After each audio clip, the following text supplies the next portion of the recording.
So welcome everyone. Welcome to this monthly Bailey and French webinar. Thank you for those of you who are returning, and we see you every month. It's great to have you with us. And those of you who aren't and you're new, maybe go back to our YouTube channel, see some of the older ones that we've done recently on teams, on leadership.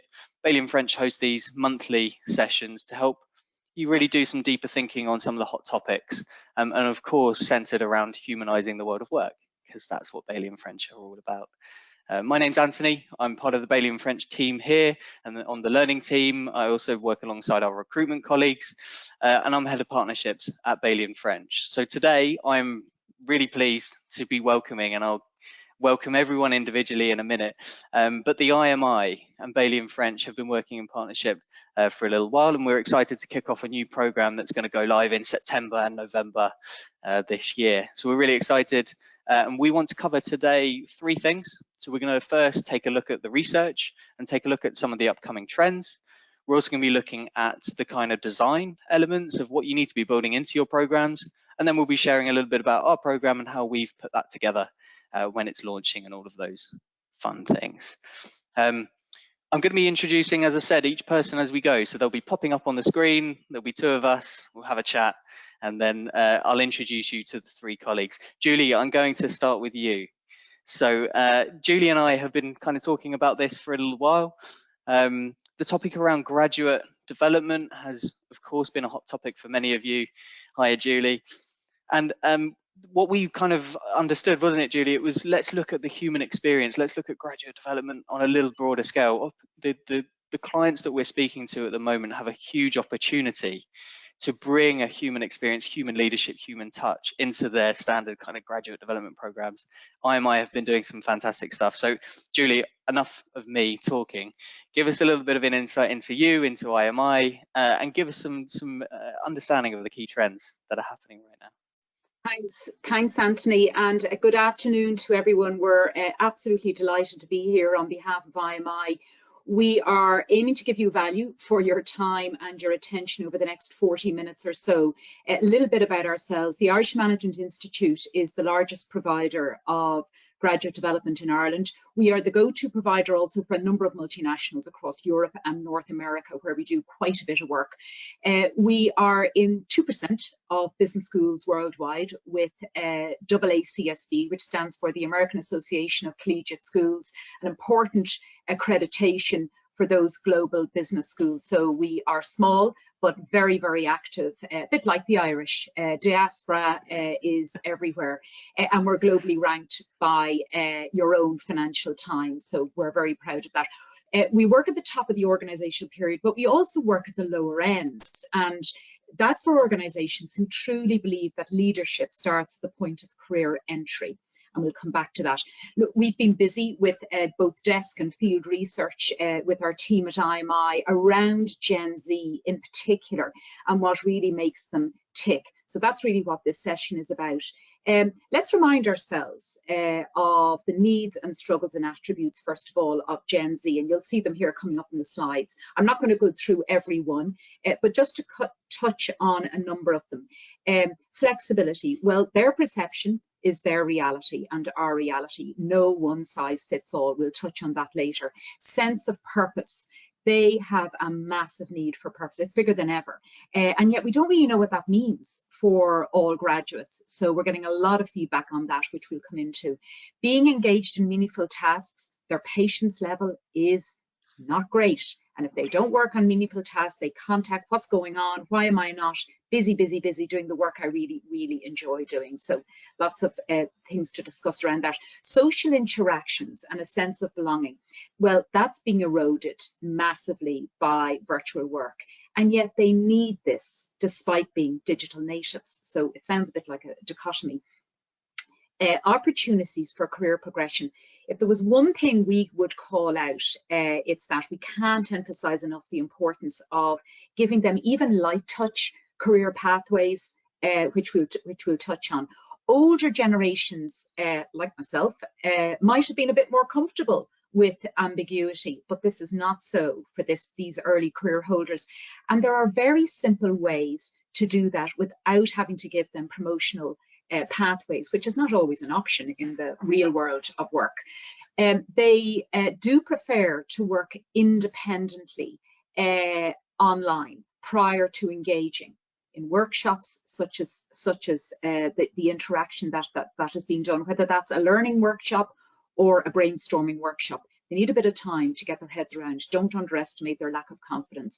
Some of the struggles, they do struggle big time with the adjustment from to working life and professional environment. Just think about it. Transitioning from the world of academia to the world of work is massive for them.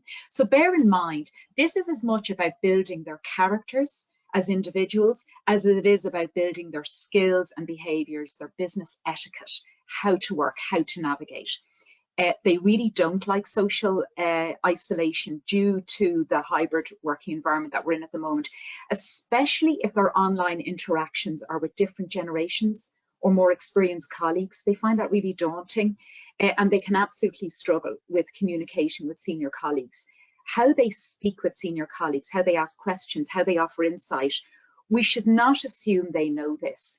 They don't often get what they look for, and they get really frustrated and annoyed sometimes with that. Why am I not being listened to?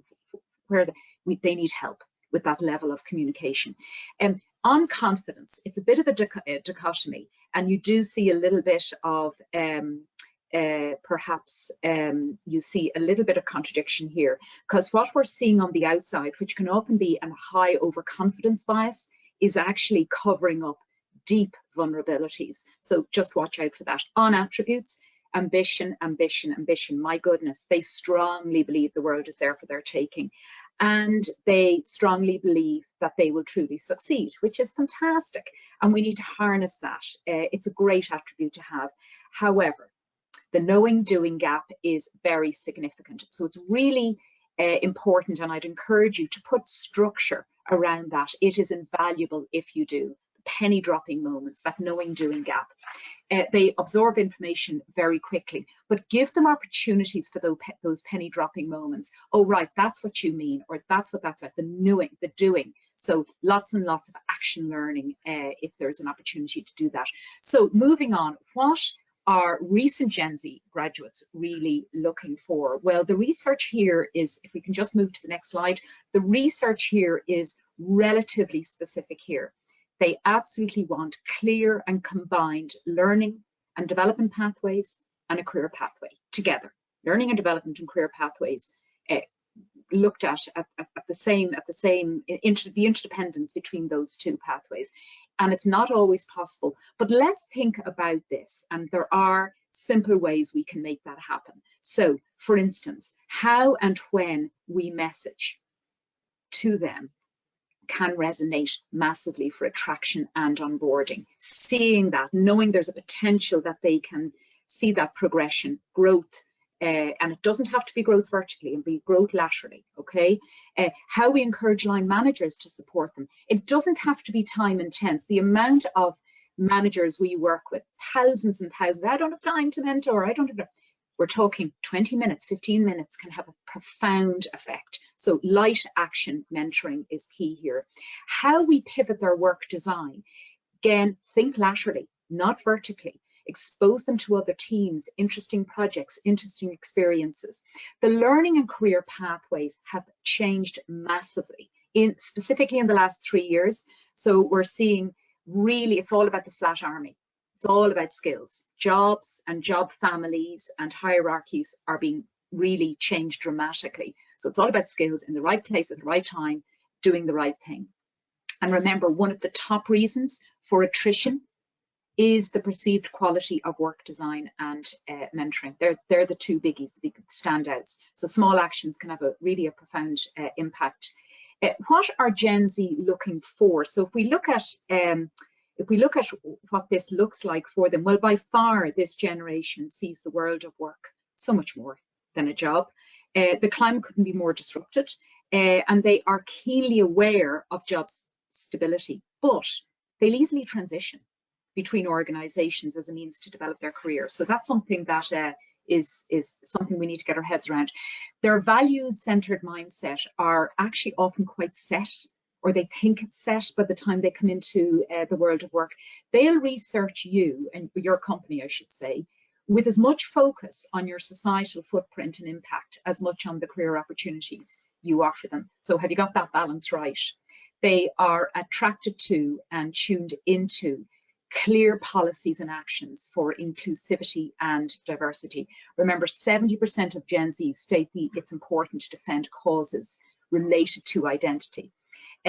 Let's consider, and finally on that point, Gen Z's prioritization of mental health is absolutely central to them, and they want you to prioritize that in a really obvious, visible way. So if you're doing work that isn't visible or messaged in your attraction, make sure it's there because it's really important to them. Let's consider flexible work now.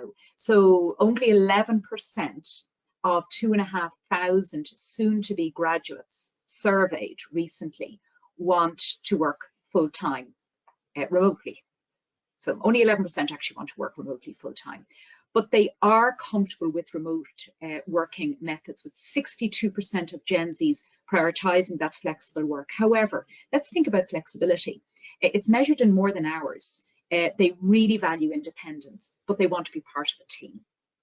They crave for lots of flexibility, but accountability can be something they really struggle with. So again, you have that dichotomy there, and you need to be mindful of that, but this is definitely something we are seeing. Moving on to the question of how organizations can attract recent graduates. Well, messaging is everything. Leadership and HR need to get really good at marketing skills, okay? And it's really important here, but they don't want spin. So it's a careful balance. More than ever, employees must be as open as they possibly can on their brand, on their working culture. So bringing out your approach to inclusion, diversity, equality, and accessibility. So it's the IDEA. How staff have progressed in their careers. They love role models. They love inspirational stories. Loads of storytelling makes a massive, massive difference. And learning and development opportunities, they absolutely love. There isn't one client, and we've many, who don't want our programs front and center on their website. So, and remember, that's a formal learning program. There's plenty of other informal works, informal options there, as we talked about earlier, lateral working. And your commitments to sustainability and social causes are absolutely critical. I'm conscious of time. Last piece. Finally, I want to touch on the key role that onboarding and mentoring plays for Gen Zs in the workplace experience. Research absolutely points to good onboarding is both critical and different to onboarding for other cohorts of employees. Okay, so just bear in mind it's not the same. At least that's what the research says. Putting connection, personal connection, at the center of your process will foster engagement and inspiration. And some of you might have a dedicated graduate manager. There's a lot of companies who do. That is good investment, and it is pretty key to retention we're seeing. So remember what you're trying to do with this investment. Early talent is core to building and retaining and engaging highly effective teams. So leadership starts at the point of career entry. There are organizations out there who don't wait till mid-career to catapult people into senior leadership positions. They can do them very, very early. So bear that in mind. Gen Z ranks the sense of belonging, that sense of belonging, in their top 3 concerns. So it's important that employers think about interesting and exciting online experiences. From our research, we believe new hires need a couple of very specific things. One is a breakdown of group sessions that they can have between themselves for discussion and questions. That's really important to them. One-to-one meetings. They want to get to know their teammates personally, and we'd recommend you do that immediately. Don't wait for that. Set in place. Their feeling of anxiety around that, vulnerability around that, is massive. So getting that early. Also, introduce people by their interests and their attributes, not their name and their role first. Their interests, their attributes, and then go to name and role. And the prize for doing it that way, those 3 elements, is a 50% increase in job performance for employees that feel like they belong. So that's something worth striving for. For Gen Z workers, finally, more is more. A flexible approach to mentoring is key. Mentoring is one of the biggest reasons why they leave an organization. Their perceived, so perception is reality, their perception of mentoring. Peer mentorship offers instant insight into a company's culture and a kind of a, knowing how to navigate myself through this organization.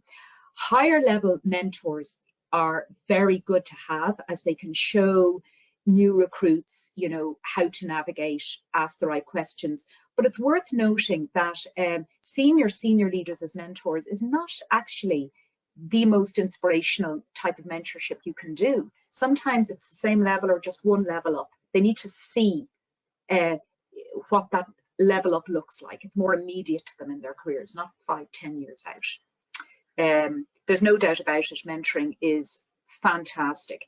They will grow in confidence way quicker than anything else they can do, and they will improve their leadership capabilities way on with that one-to-one support. Mentors get a lot in return. Lots of research on the psychological benefits for mentors, and again, 15 minutes, 20 minutes here and there can make a huge difference.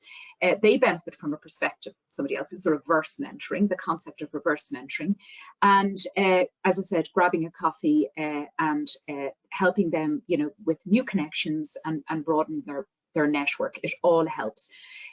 So that's it from us, Anthony. That's some research for you, and back to yourself. Thank you. And there's so much there, and those of you who are scribbling notes and things like that, I will send the slides around afterwards, so you will have access to them. Julie, there's so much there. Thank you. Colin, I'm going to come on to you in just a second, so you can get ready. But I think one of my reflections when I think back to all of those things, it's kind of expectations have shifted beyond what we would have ever imagined, and our world of work has changed in terms of flexibility and how we work. There's also this kind of deep-seated need to do more and not just sell the great experience and not deliver on those things, because people kind of see that quite quickly. So you need to align those behaviors with what the expectations are, and then actually just spending the time onboarding and throughout the experience, getting those one-to-ones, those mentorships all set up. I think there's a lot to take away there, but that was definitely some of the key things for me. Right, Colin, on to you then. So you've been taking a look at, okay, these are the trends, but how do we design programs? What do we need to do? How do they need to be structured? Over to you. Great, thank you, Anthony. And listening to Julie there, it reminded me of a conversation I had last September. And maybe I'll start by sharing a little bit of that conversation with you, which we'll call the chap Tim, a real graduate, but not his real name.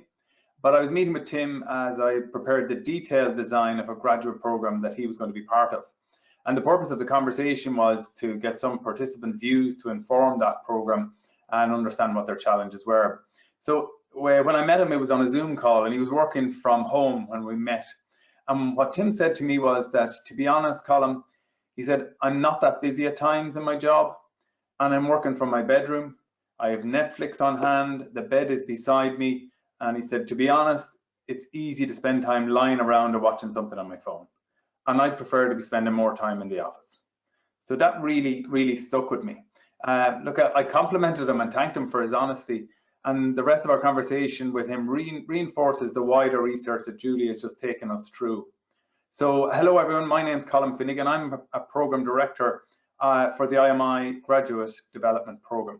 What I want to do is take you through 3 elements that make a graduate development program a success, and an approach that reflects the findings of the research and where current graduates are at and where they want to get to. So the 3 elements are to have a great group learning experience, to have a great in-company or in-organization development experience, and finally, how those 2 elements are brought together, the learning pathway and the career pathway that Julie alluded to.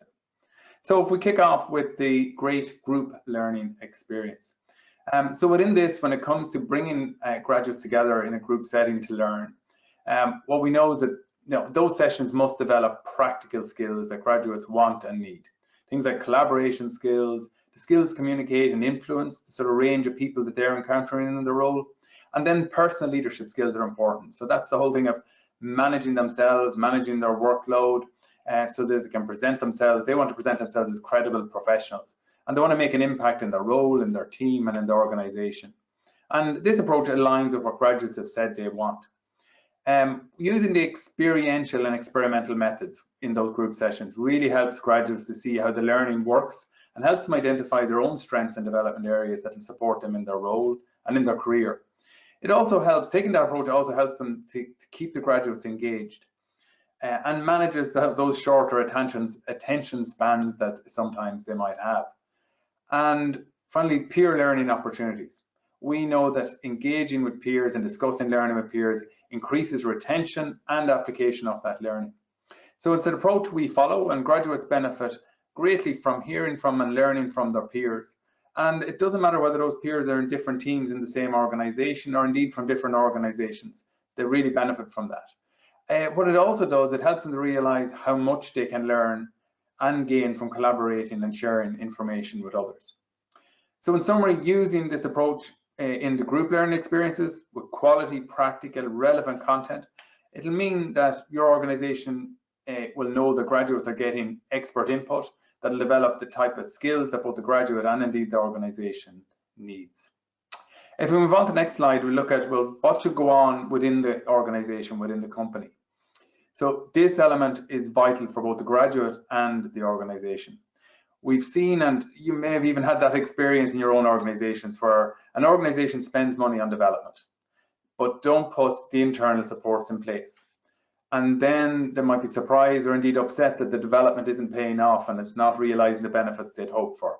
Or maybe even worse, the employee is now left. So if we look at what graduates need from the organization, they want to learn. And we know that most of the learning takes place on the job. So having meaningful work that both develops and challenges them is what they want. This means making sure they do real work, and that'll help them. It'll help them to feel valued. And like Tim told me, they want to be busy, they want to be challenged, they want to have an opportunity to learn from others, whether that's more opportunities in person or whether it's well structured that when they're away from the office or away from the workplace that they're learning as well. Julie alluded to the importance of the line manager, and in design, we've seen that engagement with the line manager makes a big impact. This just simply means having a check-in regularly during the program. We suggest scheduling conversations to coincide with the graduates' participation on the program. And unfortunately, so many managers just don't do this. We have catch-ups around the projects that they're involved in and their tasks. And maybe at the end of that, how are you getting on with your learning? As opposed to just scheduling 10 minutes, 5 minutes around the times that they're involved in the learning aspect of the program and having it purely about their development. And if we stop, like we've listened to Tim's example and the feedback and research that Julie shared, thinking about where they're career novices. They're in their early 20s, they're working from home. They've told us that they don't want to be maybe working from home so much, and they haven't learned those skills to work in a professional environment. So they need that engagement. And the reality is, if they don't get it, you have a disengaged employee who either hangs around and is demotivated or feels like they want to leave.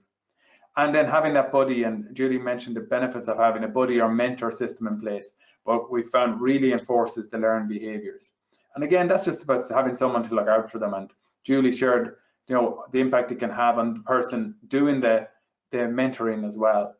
And again, many don't allow for this, and you end up with someone who leaves. So you have to engage to manage the perceptions that those new employees, new grads have, and make those early years worthwhile so that the graduate, again, and the organization gets the benefit. So having that in-company experience gives the organization the opportunity to help the graduate feel like they belong and to see a future for themselves within the organization so they can stick the retention of those new people. And the third element that we'll look at on the next slide is connecting those two together. So having a great connection between the group learning experience and the in-company or in-organization development experience. And this can happen in these ways. So within the learning sessions that are modules where you bring people together, it's important, we found, to create the space and opportunity on those learning modules for the graduates to reflect and think critically about their own learning, thinking about and help them transfer that into their role and into their organization. In terms of bringing it together, it's also important to show and demonstrate a cohesive and comprehensive structure to your graduate program that combines and aligns the group learning to the in-company or in-organization development that's taking place. This gives graduates confidence that they're in good hands, but also that the organisation takes their development seriously. And finally, having a liaison, that link person within the organisation connects those two elements together. And that importance of connecting, helping the graduates see the connection between what I'm doing in terms of group learning and what am I doing in terms of my in-company activities or in-organisation activities, my learning pathway, my career pathway, how are they coming together, how are they working? They want to see a path for the development and the career within the organisation and see the connections between the different learning experiences. They want to understand that. So having that sort of scaffolding, as I call it, in place increases the likelihood of both finding, engaging, and indeed retaining the right talent. Look, I'd suggest that whoever you might choose as your provider for your own professional graduate development, whether it's Bailey and French and IMI or indeed someone else, I really recommend that you make sure the program combines these elements.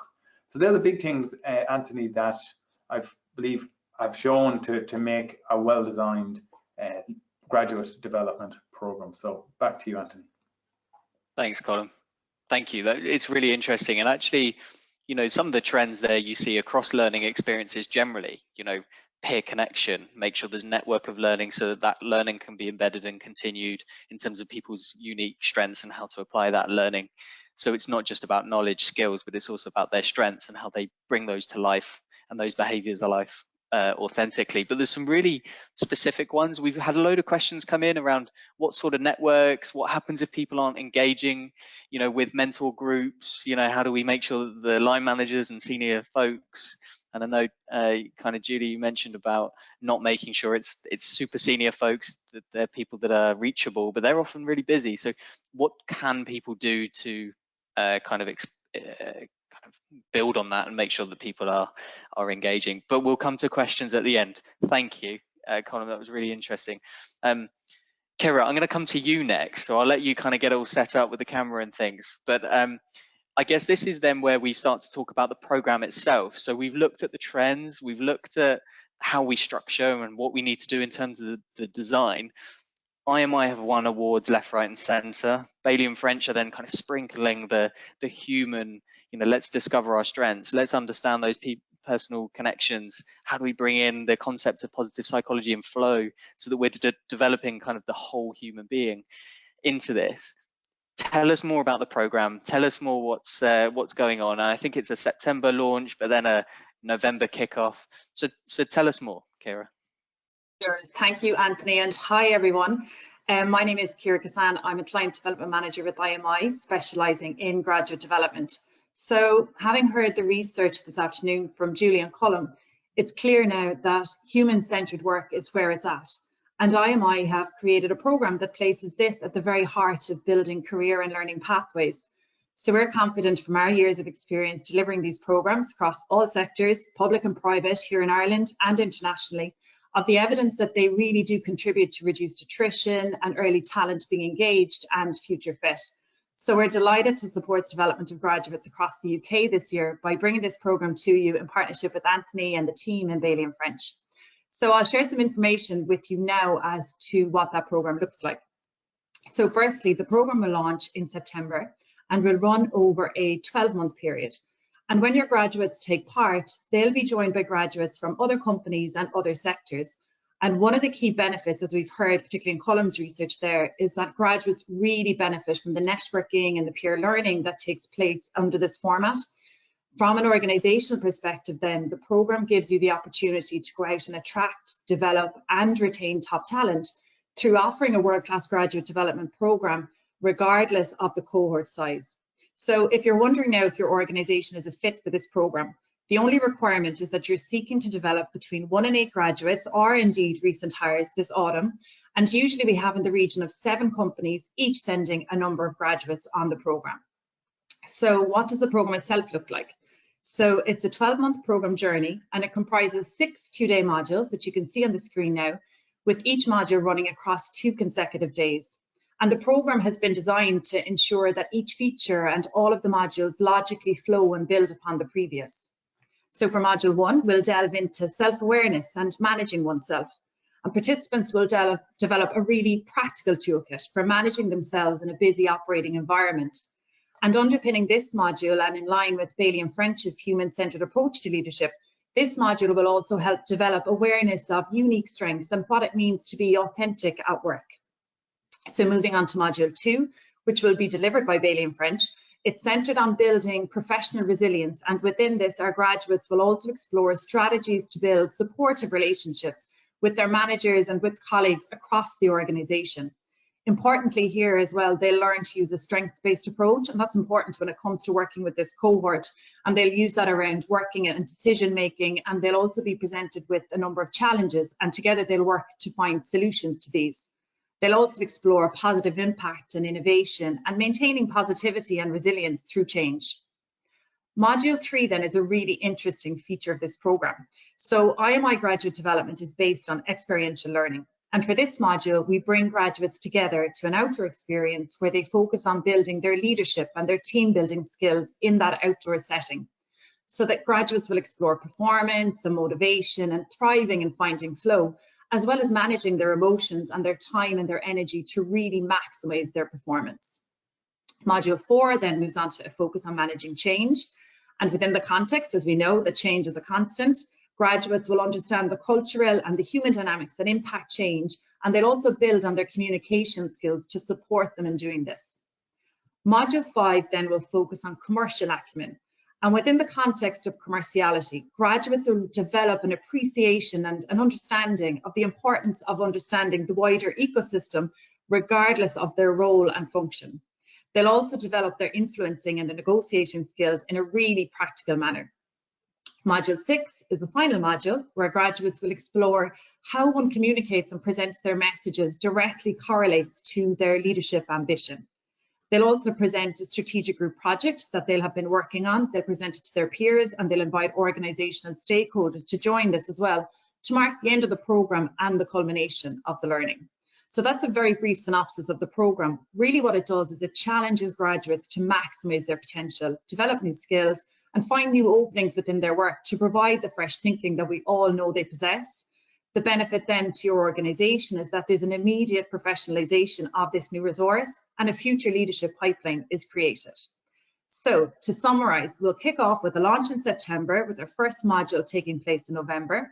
We usually have around 7 organisations who each send a number of graduates on the programme, and I'd really encourage you to send your inquiries in early as the programme tends to fill up really quickly every year. If you're interested in receiving further information, or if you'd like to discuss your own graduate requirements, you'll see my details on the screen. I'd be delighted to connect with you, so please do get in touch with me. So that's it for the programme. So Anthony, I'll hand back over to you now. Thank you. Yeah, thanks, Kira. And it's such a comprehensive programme, but every single module has been thought about really intentionally. I think that's one of the things, and obviously you've won tons of awards at the IMI, and we're coming in and building in some of those additional modules. But I think just every aspect of that journey has been thought through so carefully, but also thinking about how they're intentionally put forward into making sure that they're going into the organizations and spreading what they've learned, maybe to other graduates or what have you. So, you know, definitely this fills up quickly. It does every year, I know. But I would encourage, you know, everyone to get in touch who would like to hear more. We will be sending an email after this with the slides and with kind of more information on the program itself. But you've heard a little bit about the research, you've heard a little bit about the trends, and if you are designing a program yourself, or whether you want to kind of join into this program, which I would absolutely encourage you to do, you will receive all of that information following this. I'm going to pause for questions because there has been quite a few. Let's see. So maybe one for you, Julie, because this is around the research, the IMI research, and how was it done? Where's it done? What was kind of the characteristics that you measured? Can you tell us more about the research side of it? I think that might be you, Julie, but maybe if anyone else wants to answer that question as well. Sure, thanks, Ant. Yeah, so the research is global. We have a research team and we have done a lot of desk research, so that's global. However, we have overlaid it with we have about 1,000 graduates during any 2-3 year cycle that come through our programs, and they range across all sectors, all sectors. The program that you're just seeing there actually, Ant, is, yeah, it is award-winning. It's been running for 6 years. So, and we run it across Europe and in North America for a number of multinationals. We work on a customized basis, and we work on a more sectoral, broader sectoral basis. But the research is a blend of global and practice research. So we do an awful lot of surveying of who we have. We've put through thousands of graduates. So just to note as well, there was another question in there. There's a big difference seeing between pre and post-COVID grads. Just want to mention that. Big difference. And the need, they're struggling with the isolation that they had. I think one of your professionals spotted that. Yeah, they really struggled with the isolation, and that knowing the business etiquette, how to do business, how to communicate, how to navigate, how to get what you want through influencing, it's really, really having an impact on them. They're not as astute around that, and we've a lot of development to do with them around that. Hope that answers the question. Yeah, I think so. If it didn't, someone who asked that question, please ask more. There's plenty of space to do that. So thank you, Julie. Yeah, that's really interesting. And also what you're seeing coming out of the pandemic and the shift towards, hey, we actually crave the human connection in the learning, and we want to learn more about us as people, because we maybe didn't get the opportunity to be around loads of people and to have those social interactions. We've actually learned less, and we're starting to realize that. There was actually a question that related to that, so I'm going to come to that, which was around, should we start enforcing that onboarding experience where people are spending more time in the office, people are spending more time remote? I think though you mentioned around 11%, which was interesting, of people actually wanting to be remote. They want to be in the office. Who can talk to that? Colm, Kira, Julie, which of you wants to take it? Colm, you've drawn the short straw. Yeah. Yeah, it's an interesting one. I think that's one, it's a decision that has to be made, I guess, based on, sometimes not just at an organization level, I think sometimes at a team level, as to what is relevant for the team getting their work done. But I think what you have to overlay that with is the context of your graduate, whether you have one or two in that team, is how is that graduate going to be supported to develop. So setting out that, you know, the team will work 2 days in the office and 3 days at home, and then forcing your graduate to fit that might not be the best thing for that graduate. So in the earlier stages, it may be worthwhile having them in 3 or 4 days a week. They may be working with different people on different days who are in their day in the workplace, but that's how they learn. And it reminds me of somebody who was doing, it was actually back during the time of coming out of COVID, I guess, at that time. And it was a graduate who had started in the company, and it was all remote. And they were trying to learn and trying to do some work. And then it switched where they were going in a couple of days a week. But what they began talking about was, I discovered that, you know, Julie or John beside me, they're interested in such a thing outside of work. And they began realizing, you know, they began getting to know their colleagues, which wasn't happening. So I think they have a bigger need to make those connections. The rest of their teammates might know each other for a couple of years, and here they are new. So helping them make those connections. So I don't know if there is a one size fits all. It's about thinking about the work of the team first, and thinking about, okay, what's the best thing that's going to support this graduate to get into that team, to integrate, to build relationships, and to learn and develop, so they can accelerate their learning, their development, to be able to do the job. So that would be my thoughts on it from the experiences I've had. Colin, thank you. It's interesting, we're seeing that focus on the team. You know, there may be a principle across the organization, but it's impossible.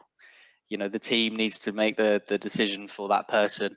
And actually, Adam, that speaks to your question quite nicely. You have spoken a little bit about Generation Z, or the early careers folks, needing and valuing authenticity, creating the kind of curated individual experiences. And how do we maybe make some decisions, like how do we foster that? But also, how do we balance the business needs when we're looking at those individual? You know, we can't just say, right, everyone work from home because that's what you want. So how are we balancing that? How, when dealing with programs like this, are we communicating those sorts of things? I'll again open the floor to the three of you, whichever one of you wants to speak to that question from Adam. Or just when I'm on it, the manager piece, I think managing people consistently isn't about being consistently the same with every person. I think, I suppose, consistent management is about recognizing that each person is individual. And I think what we've found is that it's those interactions with the graduates on an ongoing basis, those 10-minute chats, they actually are quite impactful. They mean a lot. It might to a manager, it might be, well, it was only a 5 or 10-minute conversation. They don't get that. If they don't get that, they're left a bit in limbo. So they really value that. I think that's an important thing, that just through those conversations you can help with that. I'll let Julie jump in on that. Yeah, I mean, I completely agree with Colm. And look, the reality is that somebody put up a question about graduates getting, you know, all the love, and yeah, do other teams get a bit frustrated with that? Yeah, they do. I mean, you know, we have a lot of frustrated managers right up to senior manager level who say, you know, this is really frustrating. They're coming across as challenging, a bit precious at times, getting a lot of attention, and yet they never seem to be totally happy. That's sometimes what's heard.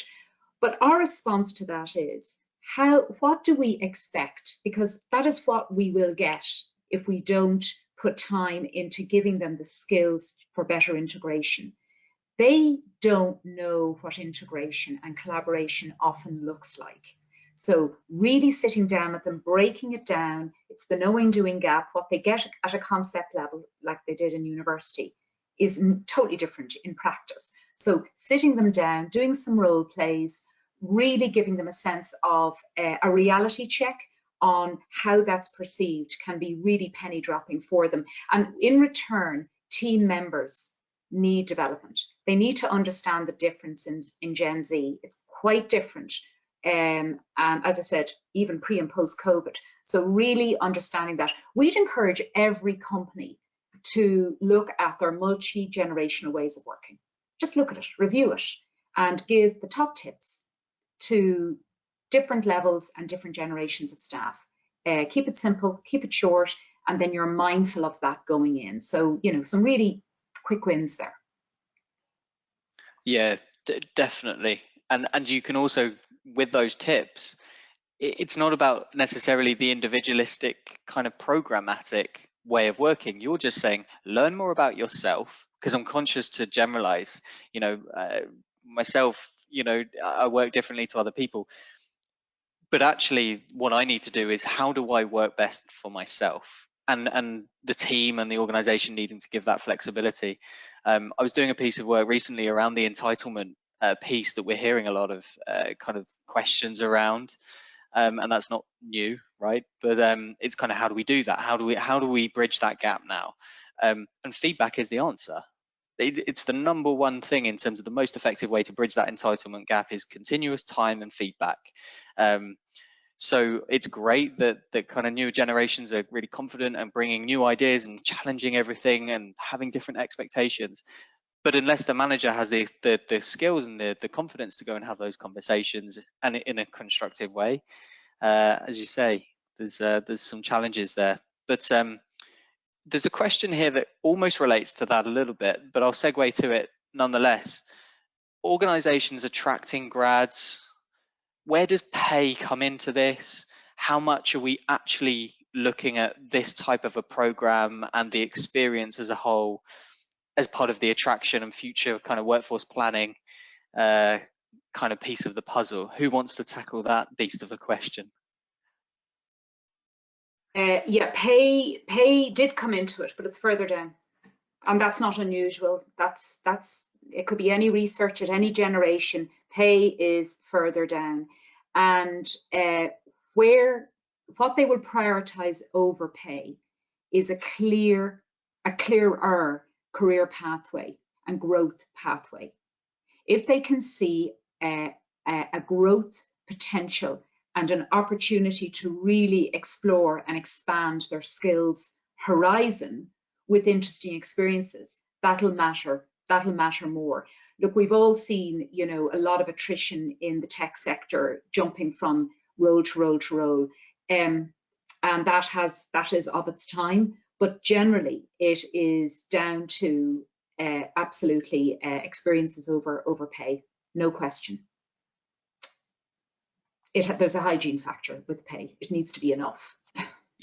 Yeah, you'd kind of expect that to a certain degree, but flexibility and career development opportunities and the people that you're around, your team, you know, your manager, do you like them? Do you connect with them? Do they share values? You know, are they stretching you in area of strength? Those are all kind of key factors, right? Above and beyond those. You might have some thoughts on that, but that's the research. There could be something else at a practice level in those relationships. Okay. Well, I'm noticing questions are not coming through now, so that means you must have all your questions answered. I'll as I say, I'll follow up with all of those questions, but if there are any last ones, we'll kind of stay on. You've got the contact information for Kira. You'll receive all of this information from myself and Kira afterwards. But thank you, IMI team. That was really interesting. That was really good conversation. I hope people found it as interesting as what I did when I was looking through. We've looked at the research, we've looked at the kind of design aspects, and then we've built a program around that, and it's already a multi-award winning program to then sprinkle the Bailey in French, humanizing the world of work. I'm really excited to launch that in September and November. Yeah, it would be fantastic. We're going to launch it in September with our first launch event, and then module 1 in November. We would love to work with you. So please feel free to contact Kira or indeed Bailey in French, and we'll bring our partnership to you. Absolutely. Thanks, Anthony. Thanks, Colin. Thanks, Kira. Thanks, Julie. Great to have you with us, and we'll welcome you back anytime on our monthly webinars. As I said, everyone, you can kind of catch us on YouTube. There's a bunch of videos. If you haven't already, follow us on LinkedIn. You'll then see the IMI kind of LinkedIn page. Please go and follow all the research and things that the team are doing, because they are fantastic. And thank you everyone for listening. You've stayed there. I've seen the attention. Yes, I can see your attention, and it stayed at 100%, 90%, 99%. I'm watching. So thank you. It was great speaking to you all.